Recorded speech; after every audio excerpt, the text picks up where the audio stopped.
They told us history began in 1521. They were wrong. Before Spain, there were empires of the sea. This is the true story of the Philippines.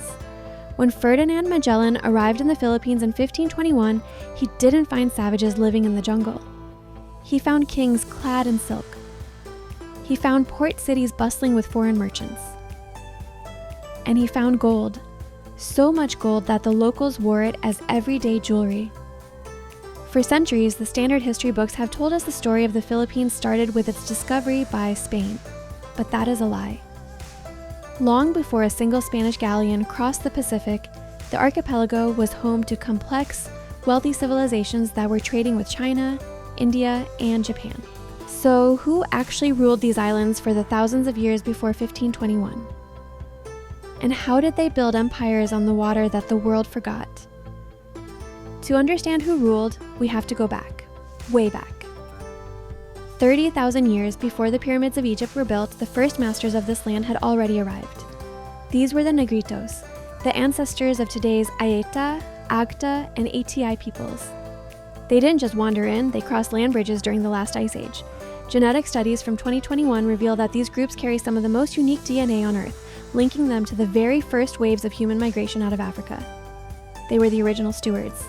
They didn't build stone cities, they mastered the rainforest. But around 4,000 years ago, a new wave arrived by sea. These were the Austronesians, the ancestors of the majority of modern Filipinos. They brought with them a technology that would define the entire political structure of the islands for millennia, the boat. In Europe, society was organized around land, the fiefdom. In the ancient Philippines, society was organized around the ship. The word for village in the Philippines is barangay. That is not a coincidence. It comes from the word balangay, the name of their wooden boats. When these boats landed, the passengers settled together, keeping the same hierarchy they had at sea. At the top was the datu, or raja. He was the captain. His word was law, but he wasn't an absolute tyrant.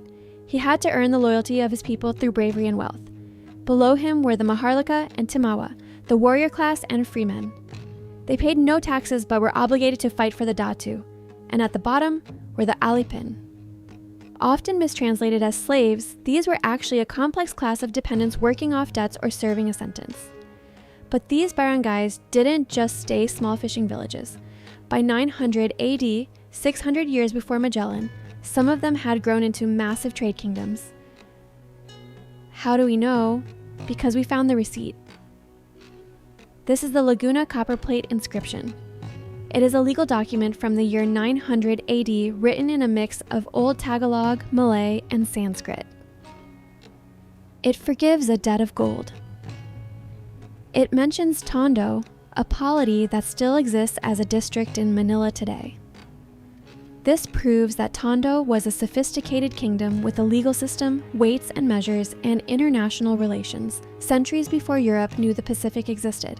While Tondo controlled the north, a kingdom of untold wealth rose in the south, Butuan. Chinese records from the Song dynasty record a tribute mission in the year 1001 AD from a Butuan king named Kailing.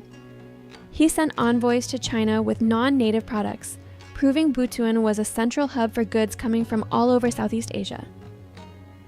And they had gold. Archaeologists in Butuan have uncovered golden sashes, headbands, and daggers. The proficiency in gold working was so high that nearly everyone, from the datu to the slave, wore gold. But wealth requires defense. These societies were not pacifists.